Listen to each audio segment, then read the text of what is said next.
자, 이번 시간에는 우리가 빼놓을 수 없는 미국의 복지사 그리고 독일의 복지사 빼놓을 수 없는 영역들이 있지요. 거기를 살펴보도록 하겠습니다.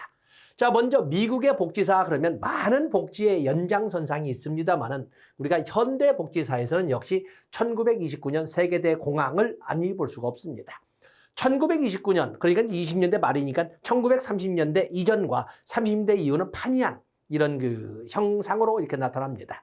1929년 세계공황이 터지기 전까지의 국가의 유형의 체제는 소국국가라고 표현하면서 그를 야경국가, 소국국가, 야경국가, 경제정책으로선 자유방임주의라는 개념으로 쓰는 것이 바로 그 이전인데 이 소국국가, 야경국가는 어떤 문제를 야기했냐면 자유방위란 이름 밑에서 자유는 최대한 누렸을지 모르나 결국에 시장 실패를 가져왔거든요. 국가 간섭이 없다면 오히려 국민들의 삶은 다 좋아질 것이고 그 하나하나의 국민들의 삶이 높아지면서 국민 모두의 삶의 질이 높아질 것이라고 했던 것이 바로 자유방임주의의 꿈이었어요. 근데 자유방임주의의 꿈과는 달리 확실히 국가의 간섭이 적으니까 소극적 자유에 의해서 자유방임주의가 이럴 때 국민의 삶은 좋아지지만 모두가 잘 사는 건 아니었어요. 극히 소수의 일부는 잘 살지만 잘못지 사는 가난한 사람이라고 하는 빈곤층도 엄청나게 드러난 거였어요. 그걸 우리는 보통 양극화, 빈부격차라고 하는데 이런 양극화가 심화되는 이런 현상을 시장 실패라고 하는 거예요. 그런데 이 시장 실패의 절정기를 세계대 공황이라고 하는데 여기 보면은 세계대 공황, 경제공황, 세계대 공황이라는 경제공황의 것은 1929년 세계대 공황을 말합니다. 이로 인해서 이 실업자가 286만에서 500만이야. 1,500만 명으로 3년 사이에 이렇게 1,500만으로 증가하게 된 거예요. 그러니까 더 이상 자유방위라는 이름으로 국가가 가만히 있을 수만은 없는 상황에 지르게 되거든요. 그래서 이제는 국가의 정책을 적극적 개입 정책으로 전환시키게 되는데 그때 나왔던 것이 1933년에 대통령이 주의했던 루즈벨트의 신통합 정책, 뉴딜 정책이 되겠어요. 그래서 아래에 보시게 되면 뉴딜 정책, 영어로 보면 바로 이 뉴딜 정책. 그래서 더 이상 자유방임으로 갈 수가 없는 현실에서 대불황시 루스벨트가 미국 정부의 경제정책을 일시한 의도로 사용한 이런 정책이 뉴딜 정책이 되겠어요. 어쩌면 좀 더 자세히 본다면 역사로 본다면 대통령으로 취임해서 재임한 기간까지 약 8년간의 경제정책을 총칭할 때에 이게 뉴딜 정책이라고 하는데 사회보장, 그래서 루스벨트 대통령은 1934년 뉴욕에서 처음으로 사회보장이라는 용어를 처음으로 사용했었다라고 설명을 합니다. 그러면서 정책을 뉴딜 정책에서 정책은 지출 정책을 중심으로 하는 방향으로 전환되었고 지출 정책을 중심으로 하는 정책으로 반영되었고 또 그런가 하면 전국 이런 조직을 통해서 신통합 정책을 이끌어가는데 그중에 대표적인 것이 바로 여기 나오는 뉴딜 정책이 되겠어요. 뉴딜 정책이라고 하는 것은 이제는 뭐예요? 자유방임주의 경제사상의 퇴색하였고 빈곤의 책임이 개인에게 있다는 사상이 변화되었다. 뭐로 있다? 빈곤의 책임이 어디에 있다? 사유에 있다. 빈곤의 자금이 사유에 있다라고 이렇게 바뀐 것이 바로 이 뉴딜 정책의 모토예요. 그래서 자유방임주의를 포기하고 국가의 적극적 개입 정책으로 전환하면서 빈곤의 책임은 각자마다의 책임이 아니다. 사회가 책임을 져야 된다라는 관점으로 넘어간 이런 모토가 뉴딜 정책의 출발점이 되겠습니다. 그때 만들어진 정책의 문서화를 사회보장법이라고 하는 것입니다. 그래서 사회보장법 이렇게 되어 있죠. 사회보장법 보면 여기 사회보장법의 구성은 이처럼 사회보험, 공공부조, 사회복지 서비스로 이루어져 있는데 사회보험이라고 하는 것은 실업보험과 노령연금으로 구성되어 있습니다. 그래서 사회보장법 이렇게 보면 공공부조, 또 사회복지 서비스 이렇게 하고 있는데 사회보험은 노령연금과 실업보험으로 되어 있습니다. 실업보험. 그중에 노령연금은 연방정부가 운영하지만 나머지 이 모두 이것은 전부 주정부 주정부, 여기는 연방정부에서 운영하지만 주정부에서 운영하되 연방정부의 연방의 재정 지원 방식으로 이렇게 운영되었다는 것을 여러분들이 알고 계셔야 됩니다. 여기는 건강보험 없습니다. 미국에서 건강보험이 도입되는 것은 소위 건강보험은 그렇게 오랜 세월 동안에 의료 보장에 관련된 정책을 국가가 만들려고 했지만 많은 반대에서 도입을 못하고 있었던 것입니다. 바로 이러면서 이것이 우리나라의 건강보험을 본받아서 21세기에 와서야 설치가 되는 거거든요. 그래서 여기는 노령연금과 실업보험으로 구성되어 있다는 걸 꼭 봐주셔야 됩니다. 그래도 많은 것이 있지만 그런 점도 보시고 피부양 아동가족 구조 이런 것도 여러분들이 배경 지식으로 해서 역사로 봐주시면 됩니다. 그다음에 1960년대 여기 사회보장이란 용어가 최초로 법률용어로 자리 잡았다 해서 사회보장이 최초로 법률용어로 정착된 것이 사회보장법이다 아까 말씀드렸고 넘어가십니다. 다음에 1960년대에 그러면 여러분들 볼 땐 1960년대라고 하는 것은 케네디 대통령의 취임과 암살과 그리고 부통령이었던 존슨 대통령의 대통령 취임으로 연결되는 시대가 바로 1960년대예요. 사실은 케네디 대통령을 이어서 대통령으로 취임한 당시는 부통령이었지요. 존슨 대통령은 복지에 대하여 많은 이런 업적을 남겼음에도 불구하고 왜 복지사에서 언급이 안 될까? 그 많은 복지에 관련된 업적을 가지고 있음에도 불구하고 문제는 월남전이 있습니다. 월남전 개입으로 인해서 모든 공로가 상쇄되어 버린 거였어요. 그래서 존슨 대통령이 잘 안 나오거든요. 어떤 이 빈곤과의 전쟁, 60년대의 모습을 빈곤과의 전쟁이라고 하는데 여기 보면은 케네디 대통령은 빈곤자 원조를 사회정의로, 빈곤자 원조를 사회정의로 규정하면서 그를 위한 존슨 대통령은 사회보장 서비스를 확대 보장과 동시에 공공부조 수급자를 억제하는 정책을 동시에 진행했다. 여기 공공부조 수급자를 억제하는 정책을 동시에 진행했다. 사실은 굉장히 많은 업적을 남겼음에도 불구하고 이름이 오르지 못하는 그거 말씀드렸지요. 월남전으로 인해서. 그래서 이 존슨 대통령 때 만들어졌던 많은 복지 정책이 헤드 스타트 프로그램이나 직업훈련 이런 다양한 이런 정책들이 복지 관련 정책으로 등장을 하게 되는 것입니다. 그래서 여기 헤드 스타트 프로그램 봐주십시오. 헤드 스타트 프로그램. 헤드 스타트 프로그램 봐주시고 또 그런가 하면 여기 메디칼 의료 보장에 관련되어서 미국은 건강보험이 없었지 않습니까? 이 미국이 건강보험을 등장시키는 것은 21세기 2010년대에 와서나 등장하게 되는 거거든요. 그전에는 건강보장이 없습니다. 그래도 국가가 조금이나마 개입하기 위해서 여기는 메디케이드 프로그램과 메디케어 프로그램, 메디케어죠, 케어. 케어라고 하는 것은 우리가 보호 아니겠습니까? 그렇기 때문에 노인 대상에 이거 보호가 있습니다. 메디케이드는 빈민 대상에, 빈민을 위한 건강, 의료보장이고 메디케이드는 65세 이상 노인과 장애인을 대상으로 하는 의료보장을 메디케어, 우리가 케어라고 하지 않죠. 케어한다. 그래서 메디케어는 노인과 장애인을 대상으로 하는 의료보장이고 메디케이드는 빈민 대상의 의료보장이다. 이렇게 여러분들이 인식해 주시면 되겠습니다. 그러다가 1970년대 60년대를 넘어서 복지국가의 위기가 도래하지 않습니까? 이에 대한 대책으로 1980년대 신연방주의가 레이거노믹스라는 이름으로 이렇게 등장하게 되는 것입니다. 그래서 여기 보시면 신연방주의가 나와 있지요. 자, 올려보겠습니다. 그래서 이 우리 신연방주의, 영국에서는 그보다 1년 전인 1979년에 보수당 정권의 대처 수상이 강력한 복지부 아래 영국의 유상을 살리고자 하는 신자유주의, 신보수주의 정책을 이끌어갈 때 1년 후인 1980년에 레이건 대통령이 취임해서 새로운 경기, 부활 정책을 이끌어가는데 그게 바로 신연방주의가 되겠어요.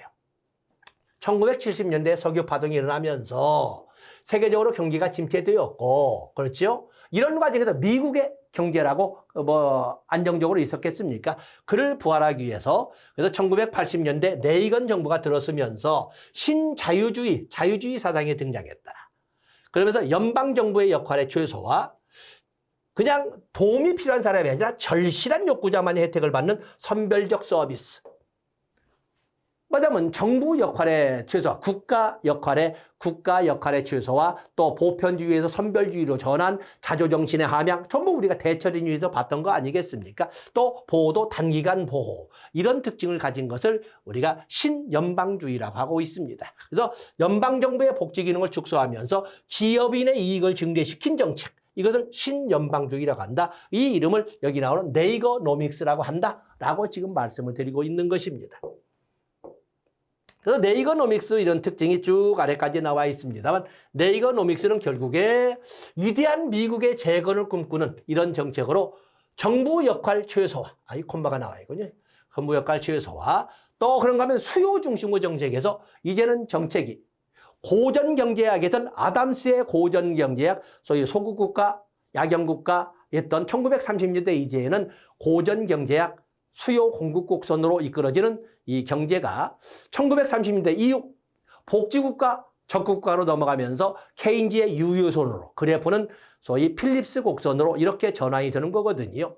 그것이 1970년대 복지국가 위기를 거치면서 그를 다시 살리고자 하는 신자유주의, 신보수주의, 또 신연방주의 경제정책이 등장하면서 경제 이론이 바뀌죠. 그러면서 프리드만을 중심으로 하는 공급 중시 경제학으로 이렇게 바뀌게 되는 겁니다. 공급 중시 경제학. 그래서 프리드만의 공급 중시 경제학을 수용하게 되었다. 그러면서 케인즈의 유효선론이 드디어 기능을 잃어버리게 되었다라고 설명을 하고 있습니다.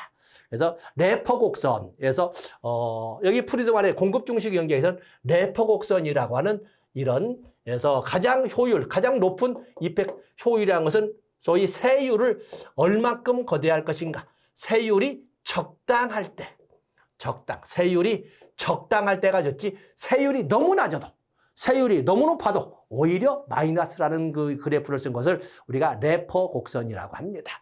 자, 이런 거 보시면서 여기 있죠. 가능한 한 단기 제공, 또 절실한 요구자만을 부조, 또 긴축 정책. 우리가 복지국가에서는 과세 및 지출에서 많이 걷어야 많이 나눠줄 수 있지 않냐. 그래서 과세 및 지출을 가지고 이렇게 설명을 했었는데, 이제는 지출 정책이 아니라 소위 긴축 정책을 이끌어갑니다. 또 안정적인 금융정책을 강조했다. 이런 것들을 봐주시면서 여기 밑에 보시면 기업 구제 완화, 또 소득세 대폭 감세 정책, 이런 것들은 모두 친기업인 정책, 친기업인을 위해서 법인세도 깎아주고 친부자 정책, 이렇게 설명할 수 있는 것이 바로 이 여기 나오는 신연방주의 레이거노믹스의 특징이 되겠어요. 우리는 복지국가의 유형을, 퍼니스와 틸트는 복지국가의 유형을 적극국가, 사회보장국가, 사회복지국가로 나눴던 것을 우리가 초입에서 한번 설명을 해봤습니다. 많은 사람들은 복지를 공부할 적에 복지국가의 그중에 적극이라는 단어만 나오면 북유럽, 스웨덴형 이렇게 설명하는데, 퍼니스와 틸튼이 분류를 했던 복지국가 유형에서 적극국가는 미국형을 말한다고 그랬어요. 해석이 다르기 때문에. 그렇기 때문에 퍼니스와 틸튼이 말한 적극국가는 경기 침체기에 국가는 기업의 희생에 얼마나 적극적인가를 가지고 이름을 붙인 것이 적극국가였거든요. 바로 그런 점이 얼마나 기업을 위해서, 그게 바로 법인세 감세가 되겠어요. 그래서 친기업인 정책, 친부자 정책의 성향을 가진 것이 신연방주의 레이거노믹스다, 이렇게 보시면 되겠습니다. 그다음에 노동복지를 강조했다. 그래서 공공부조의 원리가 웰페어에서 워크페어로 이렇게 바뀌었다. 노동연계복지라고 그러죠. 그래서 우리도 이미 이제 사용하고 있습니다만은 소위 공공부조의 원리가 변화되어서 워크페어로 이렇게 바뀌어가는, 워크페어로 바뀌어가는 근로연계복지죠. 근로연계복지 아닙니까? 근로연계복지로 이렇게 바뀌어갔다.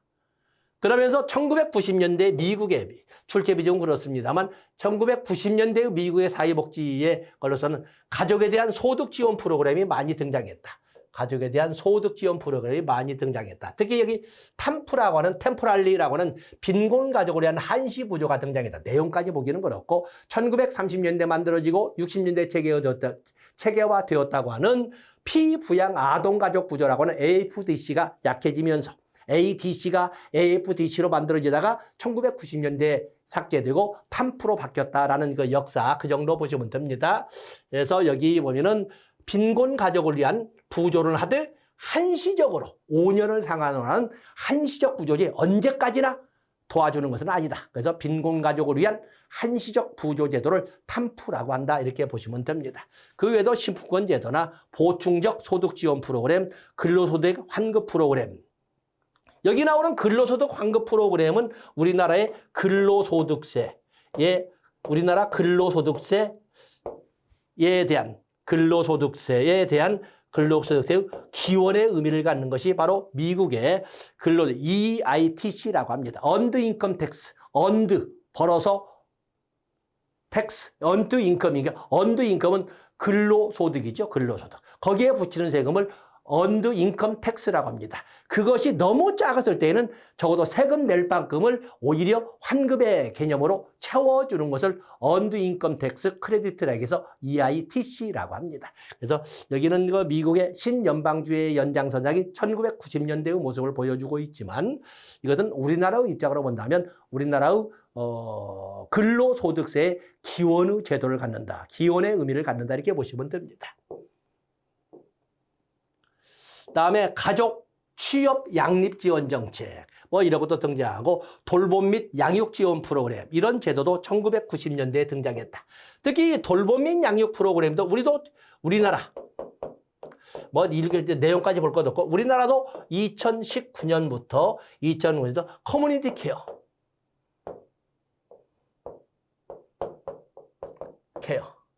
일개는 지역사회 통합 돌봄, 지역사회 통합 돌봄 정책이 시작되었거든요. 바로 이제 이런 것이 미국은 우리보다는 한 20년 앞서서 시작되었었다라는 것을 알아주시면 되겠습니다. 자세한 내용까지 볼 것은 아닙니다. 다음에 이제는 우리가 독일을 보겠습니다.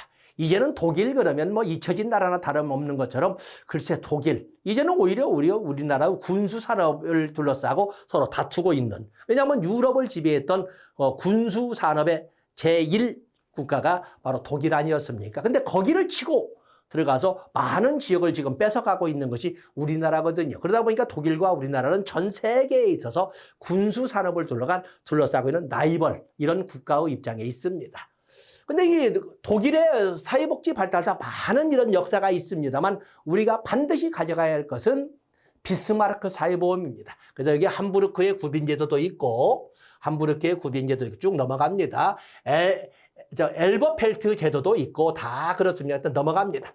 중요한 것은 바로 이 비스마르크 사회보험이 되겠어요. 비스마르크 사회보험은 유럽에서 독일이라고 하는 나라는 가장 가난했던 국가였어요. 그 때문에 당시 영국, 네덜란드, 프랑스, 스페인, 포르투갈, 이탈리아 등 우리가 면면이 일반적으로 이름만 불러도 알고 있는 이런 나라들은 모두 세계 강국이고 산업혁명을 같이 이끌어가던 강대국들이었어요. 그런데 독일만 농업국가였거든요. 산업혁명 이후에 이 대국으로 경제대국으로 성장한 이들 나라들은 19세기가 되면서 풍요 속의 빈곤으로 넘어가게 돼요. 이제는 산업혁명 과정에서 옛날에 있지도 않았던 많은 문물의 이기를 잘 사는 사람만 누리는 것이 아니라 모든 국민들이나 시민들이 다 누리게 됐어요. 그러다 보니까 이제는 공장에서 만들어도 안 팔리기 시작한 거예요. 안 팔리다 보니까 공장이 구조조정하게 되고 구조조정 속에도 실업자, 소위 많은 실업자가 증가하게 되고 그 실업자가 우리 집 작은아버지, 우리 집 큰아버지, 하물며 내 남편도 실업자가 되기 시작한 거예요. 이게 바로 풍요 속의 빈곤이에요. 그래서 그걸 헤쳐나가기 위해서 유럽의 많은 강대국들은 상품 판매 시장을 개척하기 시작하는데 그것을 서구 제국주의의 식민지 쟁탈전이라고 해서 아프리카로 동남아로 또 남아메리카로 이런 많은 식민지를 이렇게 확보해 가는 거예요. 그런데 독일은 독일은 산업혁명의 흐름 자체가 없는 거예요. 농업국가이기 때문에. 당시 정치, 재상이었던 비스마르크는 꿈을 가져요. 이런 기회를 위해서 소위 게르만 민족, 독일을 강대국으로 만들자는 것이 아니라 게르만 민족의 통합을 이끌어가겠다. 그래서 게르만 민족 국가로 있었던 독일이나 오스트리아나 이런 주변에 있는 게르만 민족 국가군들을 합쳐서 절대 민족 국가로 만들려는 꿈을 꾸기 시작해요. 그래서 이 비스마르크는 당시 게르만 민족 제일주의,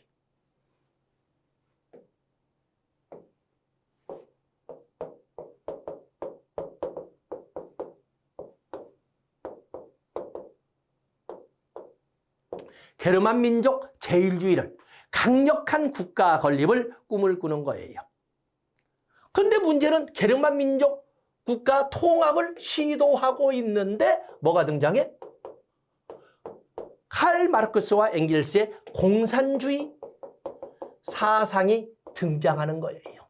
그런데 이 공산주의 사상은 국가 무용론, 국가 소멸론을 주장을 하게 되거든요. 국가라고 하는 것은 결국에 자본가 계급의 이익을 위한 하나의 행동기구일 뿐이지 모두를 위한 기구가 아니다. 국가가 존재하는 한 자본가 계급의 억압과 수탈은 반복될 것이고 그로 인해서 노동자 계급은 소멸되어 갈 것이다. 그렇기 때문에 우리는 자본가 계급을 없애기 위해서 국가를 소멸시켜야 한다 하는 관점으로 넘어가는 것이 바로 공산주의 마르크스와 엥겔스의 주장이었어요.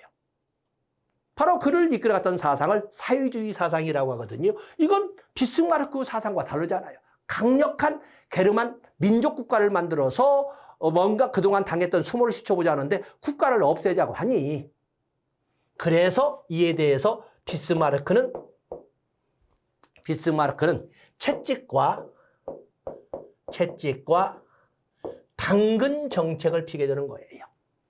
그래서 1878년에 먼저 공산주의의 헛된 꿈을 없애버리기 위해서 사회주의자 탄압법을 이렇게 제정해서 사회주의자 공산주의 사상을 탄압하면서 당근 정책으로 1880년대부터 사회보험 정책, 세계 최초의 사회보험에는 사회보험이라고 하는 사회보험 정책을 제정 실시하게 되는 것입니다. 그래서 여기에 보면 비스마르크 사회보험에서 뭐라고 이제 쭉 되어 있지만 여기 배경 지식 보십시오. 그래서 여기에 보면은 비스마르크는 채찍과 당근이라는 두 개의 정책으로, 그래서 강력한 독일 제국 건립을 위해서 채찍 정책과 당근 정책을 병행하는 정책을 썼는데 그것을 비스마르크의 사회보험이라고 한다. 자, 넘어가 보십니다. 그래서 도입보험에는 먼저 채찍 정책으로 1878년에 사회주의자 탄압법을 통해서 사회주의 사상, 공산주의의 흐름을 탄압하면서 동시에 그에 가장 쉽게 넘어갈 수 있는 노동자 계급을 정부의 품 안으로 끌어안기 위해서 당근 정책으로 3개의 법을 제정하게 되는데 1883년에 질병보험법, 1884년에 노동자보상보험법, 1889년에 노령폐질연금법을 이렇게 제정을 하는데 이 3가지를 합쳐서 바로 비스마르크 사회보험이라고 하는 것입니다. 그래서 여기 보시면 우선 1787년에 사회통해 설명되고 또 노동자에 대한 복지 향상을 도모함으로써 그래서 많은 사회보험을 만듭니다. 그래서 그에 대한 설명 보시면서 비스마르크 3대 사회보험, 배경 지식 봅니다. 3대 사회보험에는 여기 나와 있지요. 1883년에 질병보험법, 1884년에 노동자보상보험법, 1889년에 노령폐질연금법이 제정되는데 1884년에 질병보험은 세계 최초의 사회보험이라는 이런 의미를 부여받고 있다는 것을 알아주시면서 이 질병보험은 금고조직, 좀 우리 온다면 조합주의로 운영되었다. 우리나라의 건강보험도 처음이 시작된 것은 1963년 12월에 두 번째 사회보험법으로 의료보험법이 만들어졌는데 당시 의료보험법이 만들어졌어도 사회보험이라고 하는 것은 기여를 전제로 해야 하잖아요. 근데 의료보험료를 낼 수 있는 사람이 별로 없다 보니까 법만 만들어졌다 뿐이지 유야무야 시행도 지지 못하고 있었던 거였어요. 그러다가 1977년에 의료보호법, 극빈층 대상의 의료보장도 만들어지는 거거든요. 기여가 없어도 보험료를 내지 않아도 의료보장을 받을 수 있는 이런 법을 만든 것이 의료보호법이 되겠어요. 그러면서 의료보호법이 만들어지면서 있는 자나 없는 자나 의료보험의 혜택자나 의료보호법의 혜택자나 똑같이 대한민국 국민이라면 다 의료보장을 받게끔 만든 것인데 그때 실시했던 방법이 조합주의였어요. 그래서 1977년에 의료보험이 시작될 때는 직장의료보험조합, 지역의료보험조합, 공무원 의료보험조합 이런 것처럼 여러 개의 조합을 주체로 해서 시행되었던 조합주의. 맞아면 유럽식으로 본다면 길드주의, 즉 금고주의로 운영되었다는 특징을 가지고 있어요. 그런가 하면 1년 후인 1884년에 노동자보상보험. 노동자보상보험은 여기 재해보험이죠. 우리의 산재보험이죠. 산재보험. 우리나라의 산재보험 다양한 특징이 있지만 특히 재원을 뭘로 조달한다? 물론 국가 지원이라는 공공재원, 조세로 지원되는 공공재원도 있지만 가장 핵심이 되는 것은 사회보장성 조세라고 하는 보험료를 가지고 운영됩니다. 그런데 그 보험료를 누가 낸다? 우리나라의 산재보험도 사업주가 단독 부담합니다. 이런 것처럼 이 비스마르크 사회보험도 다본가가 우리나라는 사업주가 단독 부담한다는 특징을 가지고 있는 것입니다. 그런가 하면 1889년에 노령폐질연금이 있는데 이건 우리나라의 국민연금의 연금의 하나인 노령연금을 말합니다. 노령연금은 내가 기여금을 모아놨다가 내가 나이 먹었을 때 쓰자는 거거든요. 적립방식이에요. 그래서 모두를 대상으로 하지 않고 노동자를 중심으로. 이 노동자는 건 뭐야? 정기적으로 기여할 수 있는. 맞아, 월급자기를 직장 근로자를 대상으로 한다는 것을 알 수가 있습니다. 때문에 우리나라 국민연금은 당연히 사회보장성 조세 국민연금보험료를 징수해서 특히 직장 다니는 사람은 보험료를 어떻게 내요? 노사균등분담의 관점에서 기준소득월액의 9%를 4.5, 4.5%씩 이렇게 나눠서 내도록 하고 있지 않습니까? 그것도 정기적으로. 그렇기 때문에 비스마르크 사회보험의 노령폐질연금은 모든 사람을 대상으로 하는 것이 아니라 정기적으로 기여할 수 있는, 정기적으로 보험료를 낼 수 있는 사람만을 대상으로 했다 해서 여기 노동자를 중심으로 이 말은 직장 근로자를 하는 직장 근로자를 대상으로 이렇게 해석을 하시면 되겠습니다. 자, 이렇게 해서 우리가 영국의 복지사만큼의 비중은 아니지만 그러나 빼놓을 수 없는 것이 미국의 복지사, 독일의 복지사가 되겠어요. 그래서 양자를 모두 이렇게 해서 뭐 많은 빠져있는 것도 있지만 이런 정도는 우리가 시험용으로 가져가야 된다라고 이렇게 설명할 수가 있습니다. 자, 이 시간은 여기까지 하고 다음 시간에는 이제는 복지국가의 테마를 가지고 진행하도록 하겠습니다. 고맙습니다.